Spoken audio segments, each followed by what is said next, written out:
Good afternoon, everyone. On behalf of the National Park Service and the Friends of Flight 93 National Memorial, I'd like to welcome you today. I will be your host and moderator for today's presentation.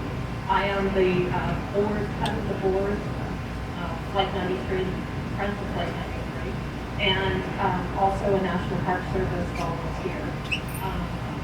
The Friends of Flight 93 were established in 2009 as the major partner for the Flight 93 National Memorial.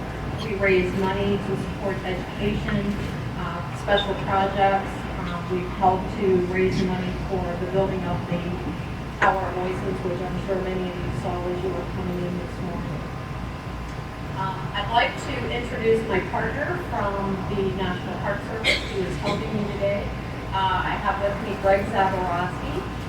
Greg is the education specialist for the Flight 93 National Memorial, as well as an interpretive ranger for the memorial. Before we begin today, I'm going to take you back to September 11th, 2001. It's a sunny morning. Some say it was a perfect morning for flying. Crisp and bright with clear visibility. Air traffic controllers arriving to work on this beautiful day had no idea how their lives would forever be changed by the events that would unfold. No training, no practice, no planning had ever been done to help these men and women know how to make sense of and deal with the uncharted territory. Within 1 hour, historic American Flight 11, United 175, American Flight 77, and United Flight 93 had taken off from eastern airports heading west. American Flight 11 was the first to cause concern when there was no response to the air traffic controllers trying to make contact. At 8:46 a.m., Flight 11 hit the north tower of the World Trade Center. Still not sure what was going on and if this could be an accident, air traffic controllers continued to monitor with caution United Flight 175 that had also disappeared from radar. At 9:03, Flight 175 hit the south tower of the World Trade Center, sending a loud and clear message that a war on terrorism is playing out in America's airways. At 9:37, American Flight 77 hit the Pentagon, further confirming that these were not random acts. At 9:45, the Federal Aviation Commission made the decision to shut down airspace throughout the U.S. for both domestic and oceanic flights. Orders were given to ground every one of the almost 5,000 planes in the sky that day. By 12:15, less than 2.5 hours from the time of the order, all planes were landed. This was the first time since 1938 that there was not a single aircraft in the airbase. As air traffic controllers went about safely landing the planes in their airspace, there were several planes that were still not responding. Today, our guest, John Werth, who is the air traffic controller from the Cleveland Center, and Mal Fuller, a watch supervisor at Greater Pittsburgh International Airport Control Tower, will talk about their experiences from September 11th.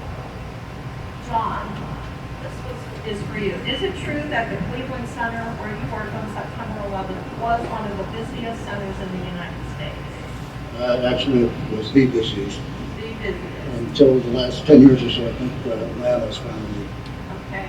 And John, would you tell us a little bit about your responsibilities as an air traffic controller, just so the audience can understand what you do? Like every air traffic controller, your main responsibility is safe, orderly, expeditious flow of air. In that order, as we like to say. The center, we own from the ground up in some areas. We own Mal's airspace, approach control's airspace, and above in other areas. But, around here, Johnstown and Detroit, we're owned by the Cleveland Center. We run the approaches in the department. But we're stratified. We own basically up to 23,000 feet is the low altitude sectors, and up to either 31 or 33,000 is the intermediate high altitude, and then the super high altitude is above that.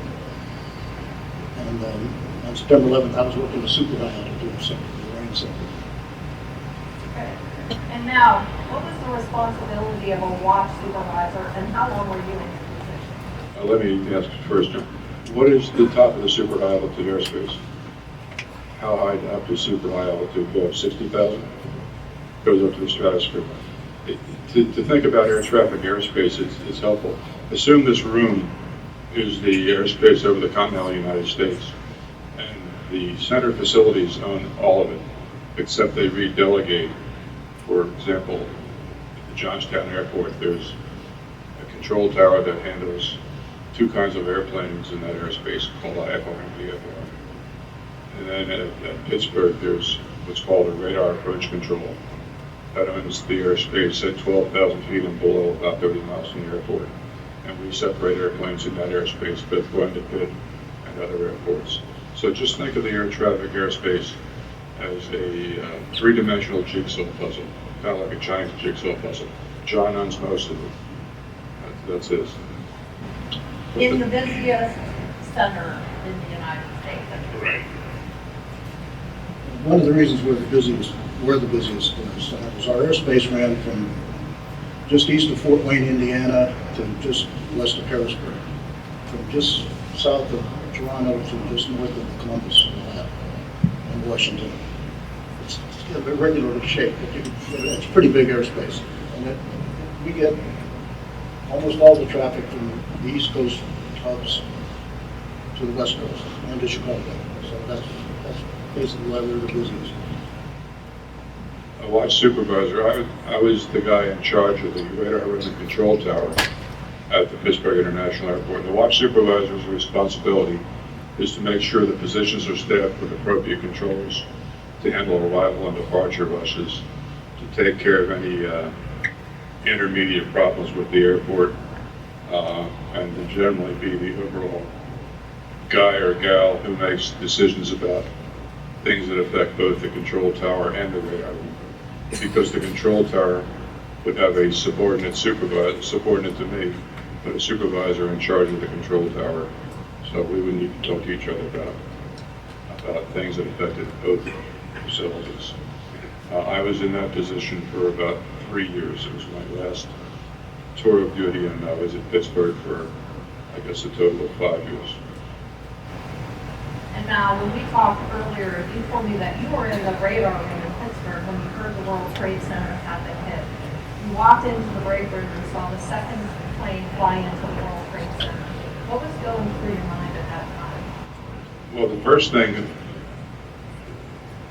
the Pittsburgh operated on what's called arrival and departure banks, where U.S. Airways was the principal user of the airport. And an arrival bank would be 20 to 60 airplanes arriving in a very short time. They would all go to the terminal and discharge passengers, most of whom would go to other flights, some of whom would go to Pittsburgh. And then 40 minutes later, all the airplanes would taxi out and take off again. So we had arrivals, departures, arrivals, departures. I'm sorry, I lost track of the question. I do that all the time, so that's okay. When you saw the second plane hit the World Trade Center. The second arrival bank had just landed, and a controller who had been on break came into the radar room and said, "The World Trade Center has been hit." Now, when an air traffic controller says hit in that context, it means by an airplane. So I went to the break room where we had CNN on and saw the North Tower with this big gaping hole in the side. And like most folks, except I think for law enforcement and military, went into a state of denial.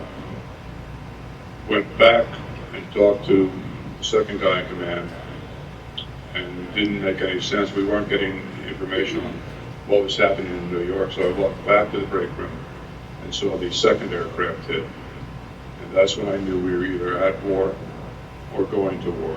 The question was, with whom? John, earlier I mentioned there were several planes that weren't responding to air traffic controllers. Can you tell us more about that from your experience? The only one that I really knew about early was American 77. It didn't go through my airspace, but it went to Indianapolis airspace just south of my sector. So they had anybody within a couple hundred miles of his intended route call in blind to see if they could raise it, just on the off chance that he was on the wrong frequency. He's the only one really I knew wasn't responding initially. Okay. At least in all of the companies. So as you were following that plane and trying to get that plane to respond, how did that impact your ability to track Flight 93, United 93? Well, again, this was before. That was before? That was before. Okay. That was between the second plane hitting the World Trade Center and United getting hijacked. United 93 getting hijacked. In 93, we still into your airspace. Okay. And so at what point did you know that United 93 was hijacked? Well, we heard the screaming. We heard the screaming on the frequency. One thing that I might want to point out here, we didn't hear what they say we heard. Because what they played for people and what they played for the families was the cockpit voice recorder, which records everything that was said in the cockpit. But when they were talking to us in the heat of a struggle, they were talking before they keyed the mic. So there's a momentary pause there anyway. So you don't hear the first part of it. So we didn't hear Mayday. We heard, just a guttural A sound. It was pretty hard to make it out, the first one. Because when you heard the first screaming, it actually came out in the speaker because I was on the landline coordinating with Indianapolis Center on an aircraft that wanted to turn around because New York started to shut off traffic. So he wanted to go back to his departure airport. He was right at the boundary, so we were on the line coordinating that. And then we heard it come out in the speaker, and I looked at my manual controller and said, "Dave, did that sound the same to you as it did to me?" And he just kind of wide-eyed and nodded his head. And then we heard another one shortly after that. So how long was Flight 93, United 93, in your sector? And what was your experience? In my sector for probably 25 minutes, 30 minutes. 25 to 30 minutes. Okay, and so in that 25 to 30 minutes, what did you experience? You want to know when I thought it was okay. Good. Well, we heard the screaming. We weren't sure who it was initially. Then we saw United descended 700 feet. The mode C readout gives the altitude readout, showed that he went down 700 feet. So I'm pretty sure that's the guy. But he came back up. It's the autopilot probably brought him back up. And then there were a couple other little fluctuations, 200 or 300 feet. It has to be 300 feet actually before it chokes out. So I started to go around calling all the other aircraft and issuing traffic or asking them questions just to find out who was talking to me and who might have been hijacked. Because at the time, I knew about American 77. I knew that the second plane had hit the World Trade Center. They had this United, I thought, and then they called about Delta 19. And they called me about Delta 1989, and somebody thought that he was hijacked because he fit the profile of the first couple aircraft out of Boston. So I said, how many are there? 5, 6, 30? Do I have to check everybody? So that's the assumption you have to go on. Okay. So now, I understand that there was a belief that Pittsburgh Tower may have been a target. Yes, that was my belief, and it didn't happen until, well, let's just go back a little bit.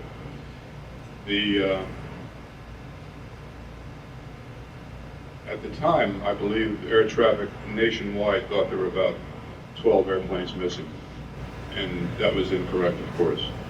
It was kind of the fog of wartime. People were passing back and forth, stale information or incorrect information, and the Pentagon had been hit. We knew the Twin Towers were burning, and 2 minutes after the Pentagon was hit, a controller who I trained back in the 80s yelled, "Mal, I need you here. And I knew by the sound of his voice there was something very wrong. So I ran to the scope and he pointed to what's called a primary target. When an aircraft has the transponder turned on, as John was talking about, the readout on the display gives you the aircraft call sign, type aircraft, altitude, and ground speed. Well, this was a primary target, just the aircraft itself. The terrorists flying 93, as well as the other planes, turned off the transponders to try to inhibit easy tracking of the aircraft. So he pointed to this primary target and said, this airplane's been hijacked over Cleveland. They don't know where it's going. They think it has a bomb on board. Now that came from your D-man.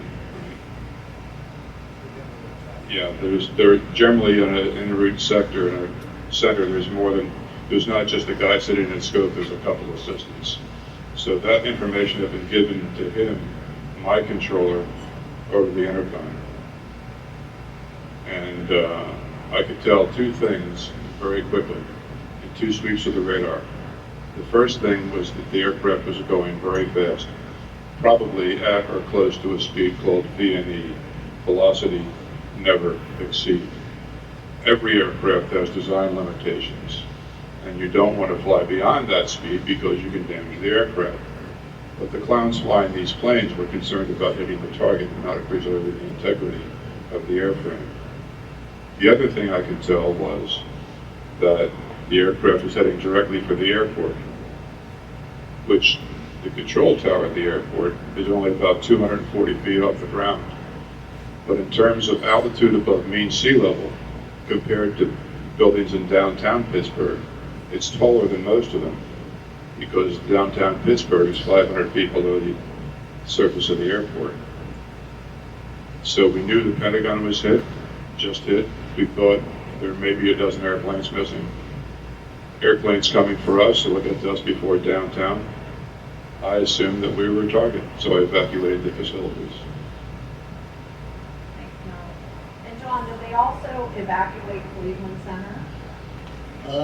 They did, but it wasn't because of the bomb scare like it's been reported. It was because there was a small aircraft flying around and nobody knew who it was, and they were afraid that he was. I didn't think that, so I stayed.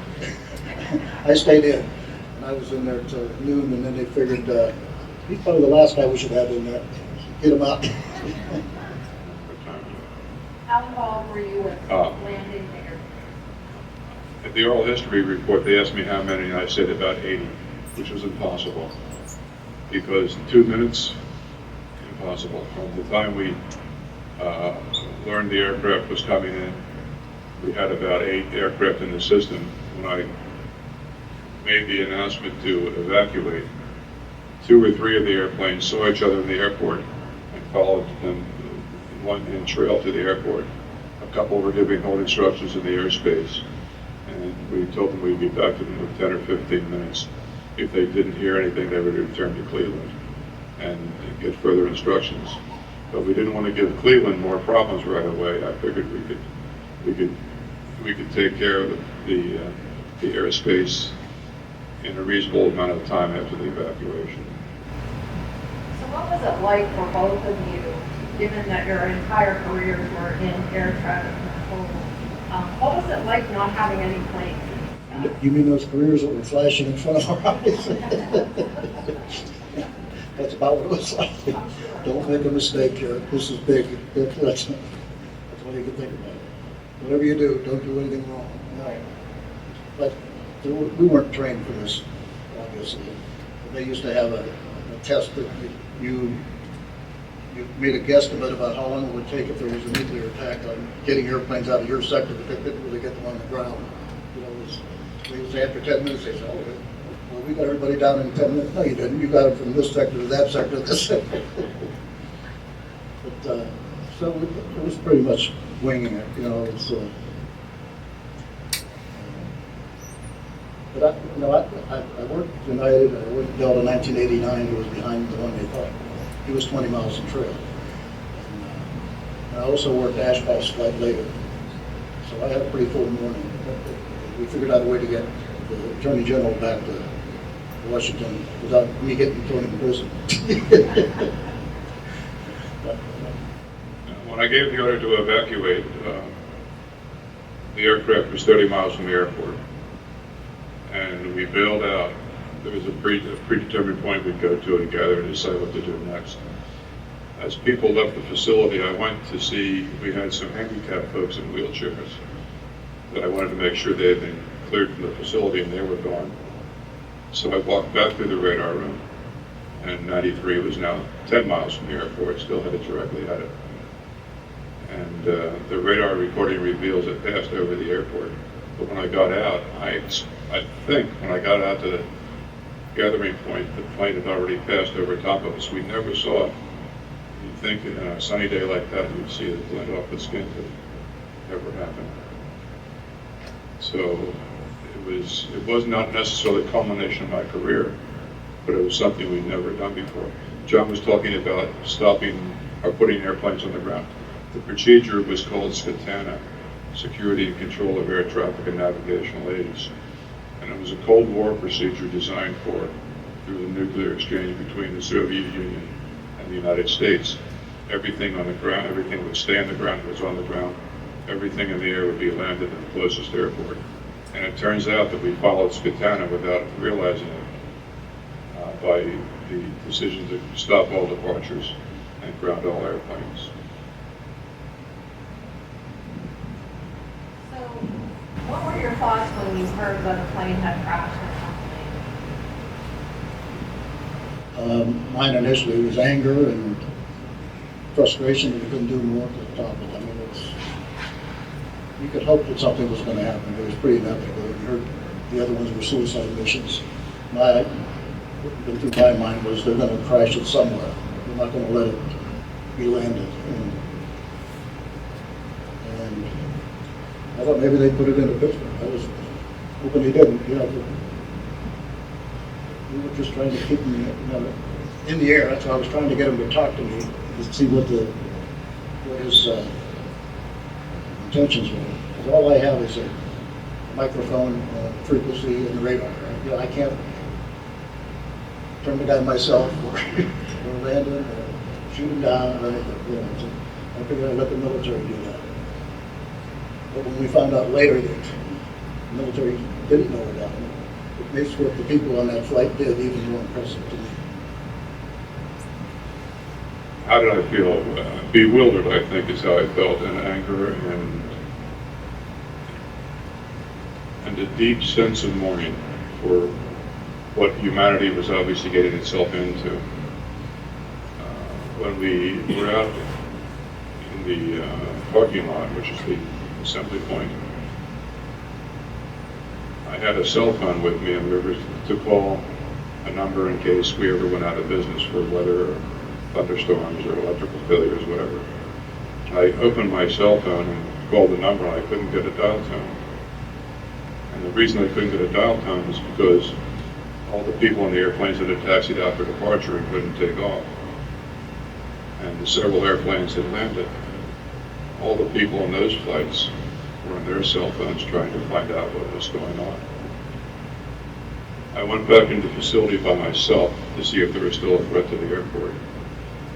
And 93 was no longer on the scope. Now, the radius of the Pittsburgh radar is 60 nautical miles or 120 nautical miles across. Shanksville by my plot is about 6 or 8 miles off the edge of the radar scope. So as I learned more and more what happened, I learned that crossing over the Pittsburgh airspace to let's roll call, flight attendants filling pitchers with hot water to throw in terrorists, and people calling their families to say goodbye, all happened under the Pittsburgh radar coverage, and we couldn't do a thing for them. Somehow I feel there's a piece of me in the field out there, and I come back and learn. I mentioned earlier there was no training, and you said that you all went into autopilot with what to do, how to accomplish getting all the things out in the air. What was it like? I mean, I know for me, I lived close to the Pittsburgh airport at the time and had always had planes overhead flying out to somewhere, and the silence was just eerie. As air traffic controller, how did you feel without any planes being in the air? I didn't really notice it until that night. I went in for, I worked a 6 to 2 shift that day, and then I went in for my midnight shift, starting at 10:30. That's when I noticed it. Nobody there. But I wouldn't say nobody. We did work a couple of ambulance flights. They were still live, and there were some militaries out there. But, it was strange not seeing anything. They were wondering why I didn't take the day off, and I thought the FBI was going to talk to me, which they didn't. So I went in, and I said, "There's not going to be any traffic anyway. Why are you guys worried about me?" But, What, my relief, who was a fellow I trained, came a little bit early to work, and he said, "It's time for you to go home and come to your job." There were several other decisions that I made that I think were probably really decent ones. And I didn't want to leave the facility, but there was no reason not to go. So I thought, I'd really like to have a drink. Now, do you know what a rusty nail is? Half scotch, half cranberry, lots of ice. And I thought I'd like a rusty nail, so I went to the state store and they were all closed. I got home and I had one, which kind of slowed things down for me. Now, it's not my intent to offend anyone based on their religious beliefs, so please forgive me if I do. But I consider a rusty nail a religious drink, because if you have 2, you see God, and if you have 3, she talks with you. So that day was my Friday, and I had a day and a half off, and came back to work a week of midnight shifts, and there was absolutely nothing happening. And it's hard enough to stay awake at 3 o'clock in the morning talking to airplanes. To try to stay awake at 3 o'clock in the morning, not doing anything but reading a book is tough. I felt a sense, again, emptiness. I visited with my mentor who had retired. He lived under the Cutta intersection, by the way. And that would be a feeder route to the Pittsburgh Airport. And we sat out back on his deck and drank scotch for 4 or 5 hours and just listened to the silence. It was stunning. John and Val, you both have had long careers in the care and safety of our nation's airways. What impact did the events of September 11th have on your career? It actually lengthened mine by about 14 months. Because I was put under subpoena for the Massauli trial. I think I was the only controller that was. So I thought, well, it'd be a lot easier for me to get in to listen to tapes and read the transcripts of what happened for my testimony if I was still working. But after a year and a half or so, it was obvious this was going to drag on and drag on. I think it was 4 years before they finally had to plead. So I decided on this one. If I have to get in, I'll go through the manipulations. My career was at its end. I planned to retire in January of '02, but I had a sleeping room, or a bachelor pad in Pittsburgh, and my family lived in Lancaster County. We made that decision that Chris would stay where she was. Her father was not well, and our girls were close to Lancaster. So I drove back and forth on weekends. Driving a 500-mile round trip to mow the lawn is not too much fun. But I had planned to retire in January of '02. And when I was home over Labor Day weekend, I realized that Chris had her hands full with her dad and her work.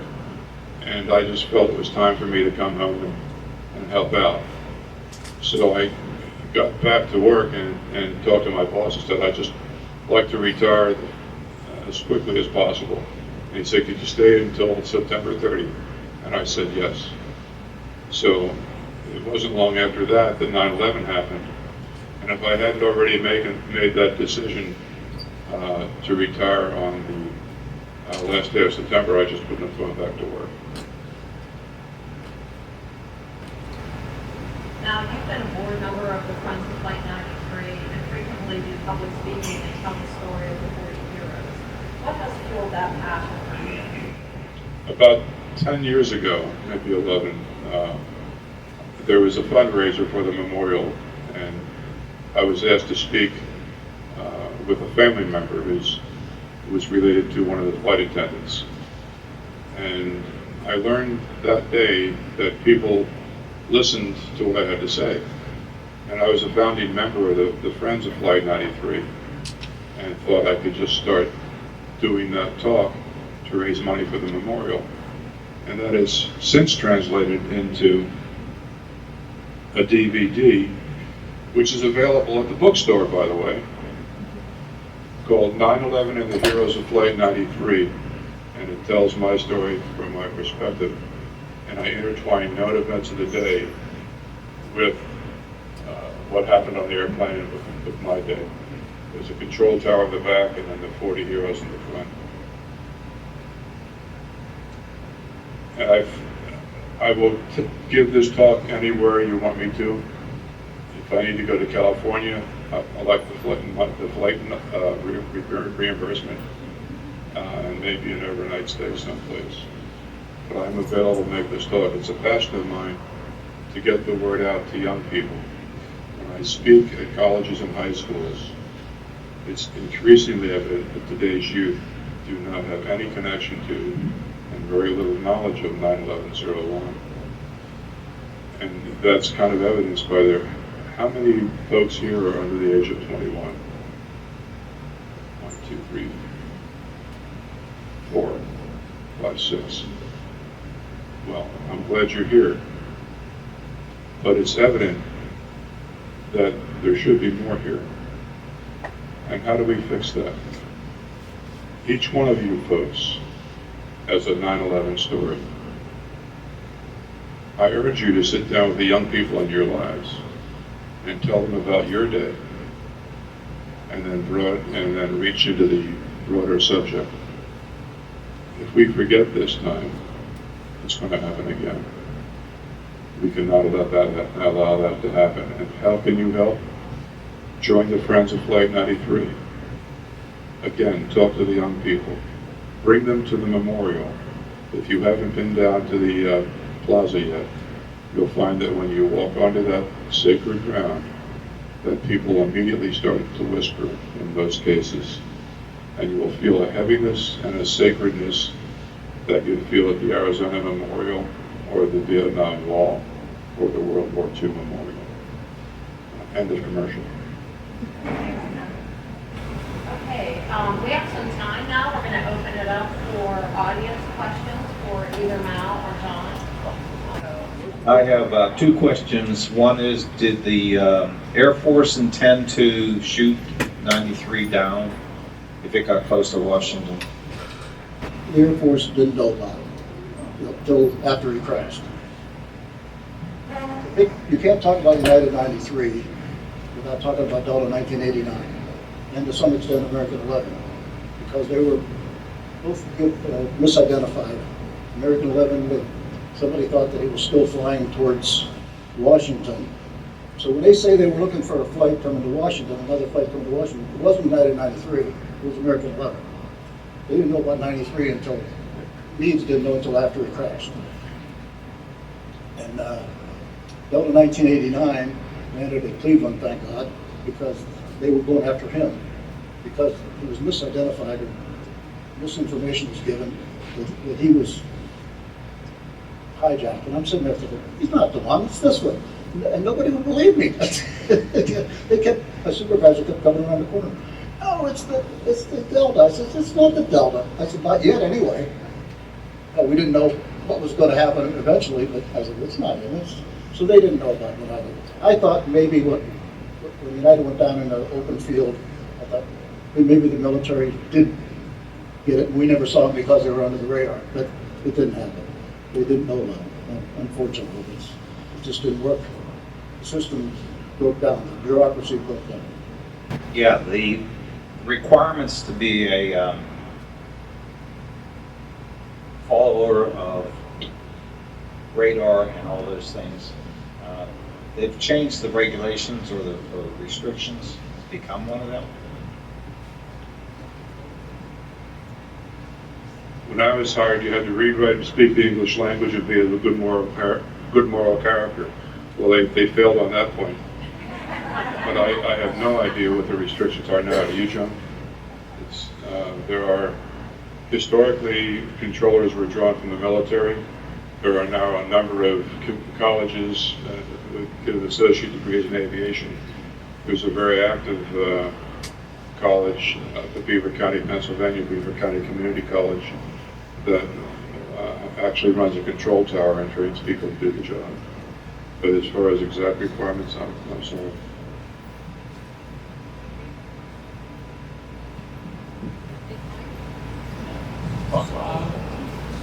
Volunteer here, I hear one story.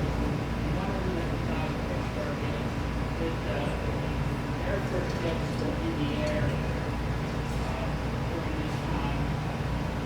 I understand they weren't in Cleveland, like John said. Were they in the air?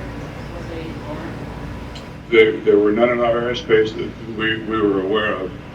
It's interesting. The last time I checked, there were at least 4 or 5 truther websites that contend that the reason the radar room at Pittsburgh was evacuated was so that the controllers wouldn't see the plane shot down. Well, I'll go any place and take any lie detector test to tell you that I was responsible for the evacuation because I was legitimately concerned about the people who worked for me.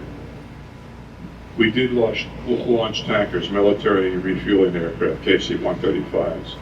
In fact, that's one of the things that reinforced what we were doing was in line with Scatana. When we were in the parking lot and I talked to the control tower supervisor, he said, as I was leaving, I called their command post, and they said, we're going bust out. Now, bust out was designed for the nuclear exchange. And that just kind of made the day complete. It was total chaos. But they're the only airplanes that were military in our airspace. My recollection may be a little off up to all this time, but I don't know of anybody that was launched in response to United 93. Though in 1989, there was a training flight, I believe, out of Selfridge around Detroit. I don't even know if any of them were armed. But they were notified, and then I believe a few aircraft got off of Toledo late. It was after he landed at Cleveland. Delta landed at Cleveland. And by the way, that was one of the ones where one of the conspiracy theories came out because Mayor White, Mayor of Cleveland at the time, saw a microphone and jumped in front of it because he's a politician. And he said, somebody landed in Cleveland, we think it was United 93. So they just got conflated, and it was actually the Delta 1989. John, I just want to say thank you for taking the safety of your workers in consideration. You didn't have the full picture, so thank you for doing that. But what is technically happening with the airplanes as Pittsburgh Airport is now closed? If you were in that airspace, what was the communication there? They were issued holding instructions, and we told them we'd be back in 10 minutes. If we did not return, they were to go to Cleveland Center for further instructions. So if you're flying in the air, you're going to be headed towards Cleveland, or could you have been headed towards Philadelphia? I guess in my mind, I'm not sure where planes are going, in that area. Well, where they were headed was to Pittsburgh. Okay. So it didn't matter if they're going east or west. So within 10 minutes they didn't hear from you, they were supposed to go towards Cleveland. Right. Gotcha. Thank you. If I could still have the mic, you see the angels gather here, I wanted to share that with you folks. The first time I visited Shanksville was December 6th after the attacks. And the temporary memorial consisted of a cyclone fence with people who left mementos, Purple Hearts, badges from police and fire companies, handwritten notes by children. And this Angels Gather Here sign was what caught my attention and just shook me to my very soul. Because how could such a horrible thing happen without some kind of divine intervention? Angels Gather Here is what the sign said on December 6, 2001. When I read those words, I was shaken to my very soul. What have we changed to prevent this from happening, or what would we do if something similar to this was occurred? In the past, we had no direct line from the controller to the military. They put those in right away. Now you could call right into Huntress and give them the information because the disconnect was just so bad previously. I live about 2 miles west of Latrobe Airport, and one of the rumors circulating at that time was that there was a general aviation plane flying, and that man was asked to tail Flight 93 because it was off the radar. They were trying to identify it, so they were asking this guy, again flying this this plane, to get a tail number or something like that. Is that true? If you're talking about the low altitude one, I don't know if that's true or not. I heard the same thing. But I had an executive jet that saw him when he was descending out of 41,000 feet. He was 20 miles away or something. But at the time, when they said they had a bomb, one of the first things I thought about was just a couple of weeks before that, they were talking about the Russian nuclear suitcase bombs that were unaccounted for. I think, could they have one of these? I didn't think so. I thought since the planes were hitting buildings, that the planes were the bombs. But I couldn't take that chance. And the exec jet kind of gave me the impression that he would tail this guy, the flight. But I didn't want to put him at risk too. I mean, what if I'd have no idea what the shock wave is from a nuclear device, no matter how big it is, at altitude especially. How we got the word about bombs. The hijackers flying the airplanes did not understand the comm systems, and they would press the mic and transmit their traffic thinking they were talking to people in the back of the airplane. And I believe 3 of the 4 aircraft said, "We have a bomb," and that's how we found out.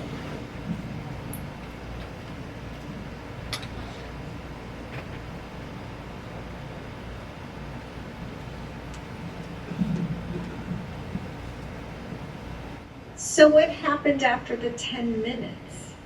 Did y'all go back? to work. Y'all went back in? Yeah, that's When I returned to the facility, United was off the radar. So I called people back in and we were back in business, but there was unfortunately not too much to talk to. I'm sorry? Everybody else landed? Yes, the ones who had seen the airport landed and the other 1 or 2 we brought in via radar vectors. Was there a general order issued for this ground stopping and diversion of funds? Or is that just individual? It came from what was called the National Command Center, which was in Herndon, Virginia, and they're responsible for adjusting flows of traffic across the country and rerouting traffic for weather or traffic congestion or interruptions that are not expected. John can probably speak more to that because I think the flow control would affect him more directly. In the past, that's all we thought. The command center was basically a big flow control facility. So when they said they're telling you that this guy has to land, and the Attorney General has to land, that's where that came from. I'm thinking, some bureaucrat or the Attorney General? I put the Attorney General.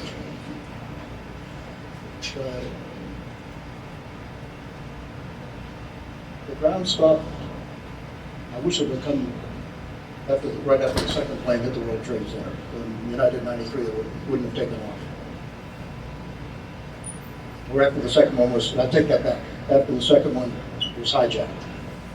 We hit the World Trade Center like 2 minutes after, I believe, United took off. After Cleveland, how low did they drop? Were they detectable on your radar after they started to turn around Cleveland, or when did they drop? That you weren't able to detect them. When did that happen? We started out at 35,000 feet when we first checked off. Then he went down 700 feet. Then he went back up, which the autopilot took him up. Then when he got to Cleveland, he made a big turn. First he went a little bit to the right, then he went left, and as he turned, he climbed, and he went up to 41,000 feet. And when he got around Akron, he started a rapid descent. when he turned southeast, that's when I thought he was going to Washington. Initially, I thought he was going back to New York. Because what you don't see when they show the track, the tracks are based on, that they put out are based on the history that's in the computer. They have a program that corrects for minor deviations so that controllers don't have systems errors because they got a bad head on the radar. So actually he went a little bit to the east for a couple of miles, and I thought he was going back to New York, and then he turned southeast. And we'll take one more question. We got somebody I right just back. have a comment. I know when my adrenaline is rushing that it's very difficult to think, and I thank you gentlemen for being as clear thinking as you were. Hindsight is wonderful, isn't it? We could all correct it, but you guys were right there, right at that time, and had to do the best thing that you could, and a lot of Americans admire you for that, so thank you, sir.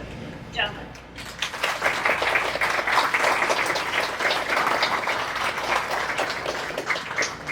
Thank you. Clear thinking? Ask my wife. Thank you, everyone, for